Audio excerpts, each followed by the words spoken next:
Прецизирање на постапката за разрешување на председателот на судскиот совет, јасно утврдување на условите за избор на членови на највисокото судско тело и на судиите, како и појаснување на терминот истакнат правник, се дел од клучните измени кои ги предведуваат измените на Законот за судски совет. Беше посочено на научно-стручната расправа по предлог законот, која денеска се одржа во Ману. Академик Владо Камбовски оцени дека најголемиот дел од препораките на оценската мисија на ЕУ се вградени во законското решение, но дека тоа се уште може да се доработува и смета дека меѓу членовите на судскиот совет задолжително треба да има и универзитетски професори. При постојните уставни решенија може да се направи исчекор.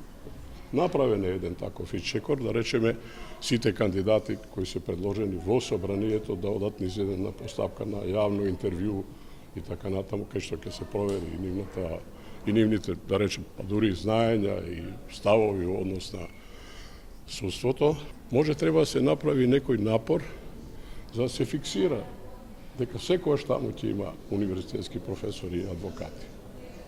Сегашното решение по мене, кој е доста флуидно, не го гарантира тоа.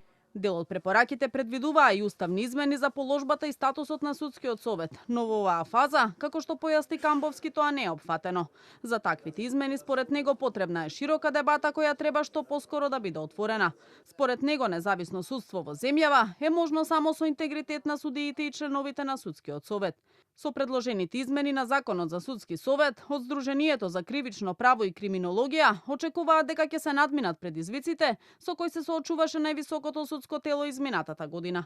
Сега подетално е уредена постапката за избор, за разрешување на членови на судски совет, за избор, разрешување на суди, дисциплинска нивна одговорност, следење на нивната работа. Предлог Законот за судски совет е веќе доставен до Венецијанската комисија, а од пред еден месец е поставен и на ИНЕР.